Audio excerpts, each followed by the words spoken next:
دین بگڑا ہوا ہے، وہ سوچتے ہیں مجھے اس راستے سے ملے گا، مجھے اس راستے سے ملے گا، حالانکہ ملنا اسے بھی حلال تھا، اپنے عمل سے اس نے کیا کیا ہے؟ حرام کیا ہے۔ حضرت علی رضی اللہ تعالیٰ عنہ ایک مرتبہ آ رہے تھے، ایک مرتبہ آئے، اونٹ پہ سوار تھے، نیچے اترے، ایک بندہ کھڑا ہوا تھا، حضرت علی نے اس کو اونٹ کی لگام پکڑا دی، گھر کے اندر گئے، جب باہر آئے تو دیکھا اس نے اونٹ کے اوپر جو پالان ہوتا ہے اسے اٹھا کے لے کے بھاگ گیا اور جا کر کے بازار میں بیچ دیا۔ بازار میں پہنچے تو دیکھا ایک دکان پہ ٹنگ رہا، بھائی کتنے کے بیچ کے گیا یہ؟ کہ جی 10 درہم کا ابھی بیچ کے گیا ہے۔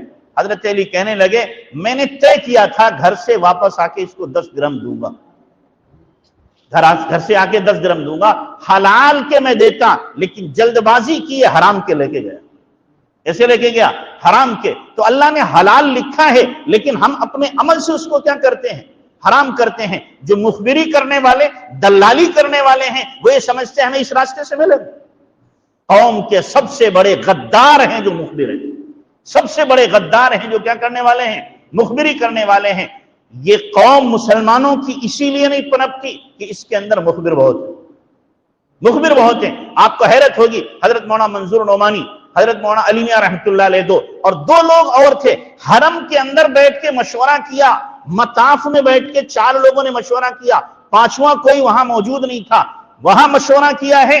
جب یہاں پر ایئرپورٹ پہ اترے ہیں تو یہاں پر سی آئی ڈی موجود تھی، آپ نے بیٹھ کے کیا مشورہ کیا؟ آپ نے وہاں بیٹھ کے کیا مشورہ کیا؟ ان 4 میں سے ایک مخبر تھا،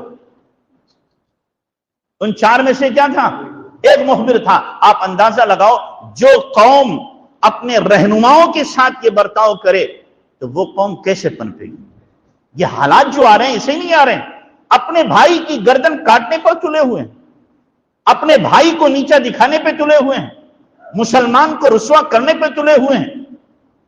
ہمیں تو چاہیے تھا ہم یکجٹ رہتے، محبت کے ساتھ رہتے، پیار کے ساتھ رہتے، غلطی اگر ہو گئی تھی محبت سے ہم سمجھا دیتے، پیار سے سمجھا دیتے، تنہائی میں سمجھا دیتے، بتلا دیتے۔ نہیں، ہمیں تو چونکہ رسوا کرنا ہے، ذلیل کرنا ہے، اس کا کاروبار اچھا چلنا ہے، لہذا ہمیں مخبری کر کے کیا کرنا ہے؟ کوئی ایسا اس کے کانٹا لگا دینا ہے کہ بس اس کا دماغ بھی خراب ہو اور ساتھ ساتھ میں کچہری کے چکر لگاتا رہے، پھنس جائے اور اس کا کاروبار ڈاؤن ہو جائے۔ حسد کے شکار ایسے ہوئے کہ اپنا سینہ بھی جلایا اور دوسرے کو بھی کیا ہے؟ تباہی کے دہانے پہ کھڑا کر دیا۔ تو کیا مخبر پنپ سکتا ہے؟ دلال پنپ سکتا ہے؟ کوئی جو پولیس کی دلالی کر رہا ہو، مخبری کر رہا ہو، وہ پنپے گا؟ اس کی موت ذلت کی موت ہوتی ہے، یاد رکھنا۔ یہی پولیس والے اسے داؤں پہ لگا دیتے ہیں، پولیس والے ہی داؤں پہ لگاتے ہیں، نامعلوم کہاں پھنسا دے جا کر کے۔ تو اس لیے یہی نہیں، ہمارے یہاں مراد آباد کے اندر بھائی بھائی کا مخبر ہے، ایک گھر میں رہنے والے، معلوم ہوا بھائی نے ذبح کیا، بھاوج نے فون کر کے بتا دیا کہ جانور ذبح ہو رہا ہے، پولیس آئی پکڑ کے لے گئی۔ کشمیریوں پہ جو حالات آئے، کیوں آئے؟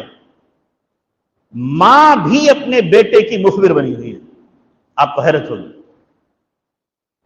بیٹا باپ کا مخبر بنا ہوا ہے، گھر کے اندر کام کر رہے ہیں لیکن ہر ایک سہما ہوا ہے، نہ معلوم کون کس کی مخبری کر دے۔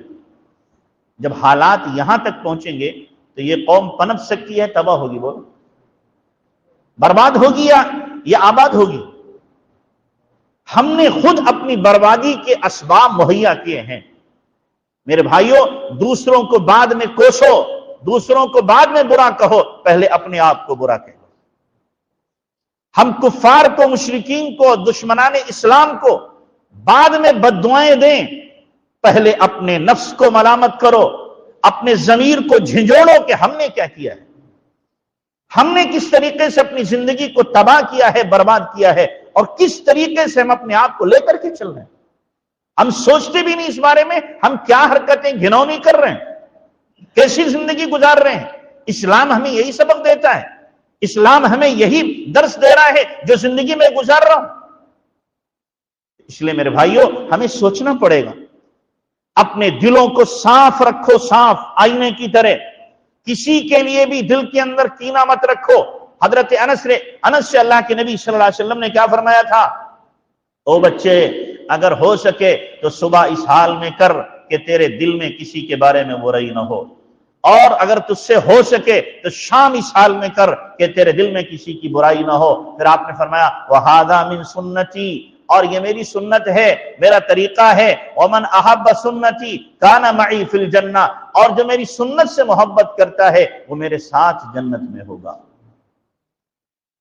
ذرا اپنے دلوں کو تو جھانک کے دیکھو، اپنے سینوں کو جھانک کے دیکھو، گریبان میں ہم ذرا اپنا منہ ڈال کے دیکھیں کہ ہمارے دل کتنے صاف ہیں۔ سگے بھائیوں کے لیے بھی ہمارے دلوں میں جگہ نہیں رہتی، سگے بھائیوں کے لیے